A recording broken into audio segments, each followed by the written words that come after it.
sabab mooy boobu ba léegi campagne bi tàmbali na candidat yi ñi ngi dem di seeti seeni ay militants ñi ngi dem di wër gox ak goxaat yi waaye am na ci ay sénégalais yoo xam ne ñoom tànnaguñu kenn féetewuñu fenn ñu bugg boole sénégalais yooyee ci waxtaan wi fexe ba candidat yi ñëw jàkkaarloo ak ñoom ñooñu mun leen a laaj seen ay xalaat looloo waral ñu def débat bi ni mel waaye di fàttali ne du candidat yi ñoo fiy daje di waxtaan seen biir candidat yi duñ fi sax fekkante fexe nañ ko ba nga xamante ne dañ ko def benn calendrier boo xamante ne ki ñuy woowee Issa Sall moom mooy njëkk a ñëw bu 9h jotee naka noonu bu 11h jotee Idrissa Seck ñëw ñu wéyal ko à 13h Ousmane Sonko ñëw bu 15h jotee Madické Niang ñëw waaye point d'interrogation bi mooy kii représenté Benno Bokk Yaakaar muy Macky Sall moom nag amaguñu waawam.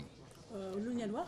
waaw yónnee nañ kayit ya ca war jokkoon nañ caag ña ca war am nañ ci yaakaar ba fi ñuy wax ak yéen ne dana ko def ñi ngi xaarandi ba mais boobu ba léegi waxagul ndax dana ñëwam déet mais am nañ ci yaakaar lool parce que waxtaan wi solo bi mu am mooy sénégalais bi nga xam ne tànnagul fenn te sénégalais bi nga xamante ne moom ay question bëgg na ko laajte bokkut ak candidat bi ñëw di ko wax lii laay def lee laay def lii laay def mais moom moo ko naan lii sama xalaat la loo ci xalaat loolu moo nekk solol débat wu suba bi waxtaanu suba bi donc am nañ yaakaar que ne fii ba ngoon wala fii ba suba dinañ am ñoom seen tontu que ne candidat Benno Bokk Yaakaar dina ci ñëw am nañ ci yaakaar. Voilà, Thiat, revenons en français un peu sur la situation politique nationale. Tout à l'heure, vous avez appelé les électeurs à aller voter massivement, surtout sécuriser leur vote. Et ça dit que vous contredisez M. Wade?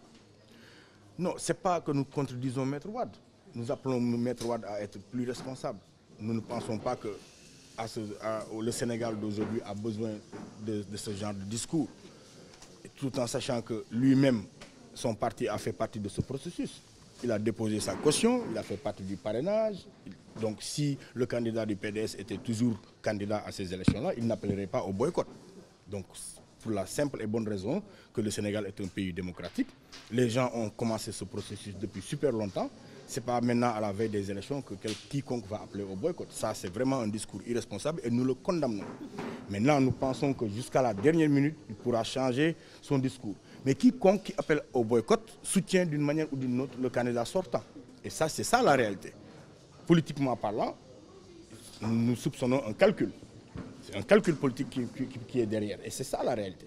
Donc nous appelons au sens de la responsabilité Maître Wade, qui est quand même un parrain dans ce pays. Mais qu'aujourd'hui, il n'est pas le système nerveux de ce pays. Tout ne tourne pas autour de lui. Le Sénégal est un pays qui évolue avec des générations. Nous sommes à la croisée des chemins. Le 24 mars, nous allons à des élections présidentielles. L'urgence, c'est qu'aujourd'hui, les Sénégalais puissent choisir sereinement le futur président de ce pays-là. Et que personne ne nous mette dans la tête ou ne nous distrait sur des détails. C'est des détails. Nous appelons les Sénégalais à aller voter massivement et sécuriser leur vote. Sécuriser leur vote, c'est quoi? C'est de ne pas répondre aux provocations. C'est de ne pas provoquer. C'est d'aller voter sereinement et faire son acte citoyen. Et nous demandons aux organisateurs de ces élections-là de prendre les dispositions nécessaires et que 8 heures, que tous les bureaux de vote ouvrent leurs portes et que chaque citoyen puisse voter tranquillement. Parce qu'on a notifié qu'à Touba, lors des législatives, il y avait ce problème-là. Il y a eu des bureaux qui ont ouvert vers 14h, 15h et qu'il y a eu des problèmes. Donc nous appelons les gens à être responsables. Même si vous êtes provoqués, répondez pas. Allez vers l'essentiel, c'est de voter et choisir votre président.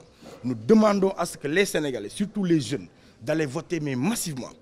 Parce que nous voulons atteindre un record avec ces élections-là.